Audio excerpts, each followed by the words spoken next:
नमस्कार, स्वागत है आपका वी टाइम न्यूज पर और आपके साथ मैं हूं पहली चौहान। बढ़ते हैं खबरों की ओर।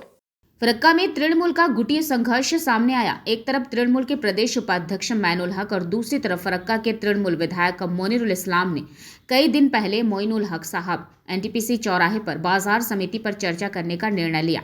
वहीं फरक्का के विधायक मोनिरुल इस्लाम ने कहा कि रेलवे तालाब एनटीपीसी जंक्शन से गुजरेगा तो इससे रेलवे को फायदा होगा, कई दुकानें नष्ट हो जाएंगी।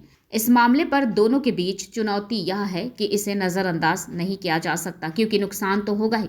मामूली बात को लेकर तृणमूल के दोनों गुटों के बीच तीखी बहस देखने वाली बात होगी कि भविष्य में फरक्का का भविष्य क्या है।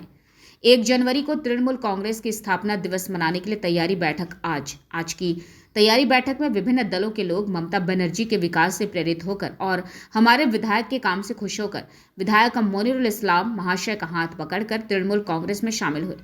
मुर्शिदाबाद जिला परिषद सदस्य माननीय अंजुमारा खातून महाशय, ब्लॉक नेता माननीय अरुण मैदास, सोमेन पांडे, आरिफ नायर और अन्य प्रमुख नेता उपस्थित थे।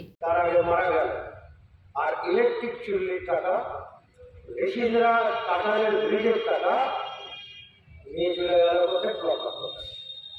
কেন? যে ব্লক হাসপাতাল ওকে করতে হবে, পঞ্চায়েতে ভোট দিতে হবে, লোকসভার ভোট দিতে হবে, দেখা গেল 2 ভোটে পুরো ভরাডুবি হলো। 2টো ভোটে আমাদের ভরাডুবি হবে, কিন্তু ওই টাকাটা ডাইভার্ট হয়ে আজকে আপনাদের কাছে আমার এটা বলার, আমি সমালোচনা করার জন্য বলছি না, সেই যে মানসিকতা, তার বুদ্ধিদাতা পরামর্শদাতা কে? যে আমাদের সরকারের কাছে 1.5 কোটি 2 কোটি টাকা কোনো গল্প হলো, একটা ব্লক হাসপাতাল হবে, আজকে আমার কাটানের টাকা, আজকে ইলেকট্রিক চুল্লি হলে 5 মিনিটের মধ্যে আমার ডেড বডি সৎ কাজের কাজ শেষ হয়ে যাবে। 5 থেকে 10 মিনিট লাগে এবং দূষণ হবে না। এই জন্য ওটা করেছিলাম। আমি 2টো জায়গা দেখিয়েছিলাম, ওই নিফারাক্কাই করো না হলে গান্ধীঘাটে করো, যেটা তোমাদের পছন্দ। যারা করবে, যেটা পছন্দ হবে সেটাই করো।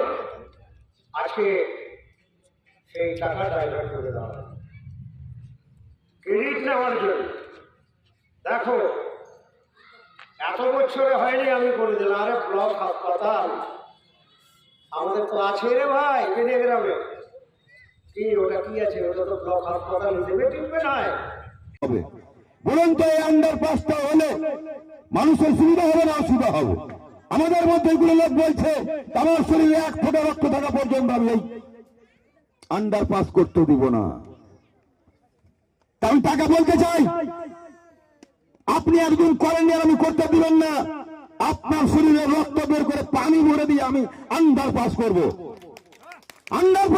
রিসেন্ট কাটারে ব্রিজ করবো। চ্যালেঞ্জ ছুড়লাম। वी टाइम न्यूज के लिए मुर्शिदाबाद से मिलन सरकार की रिपोर्ट।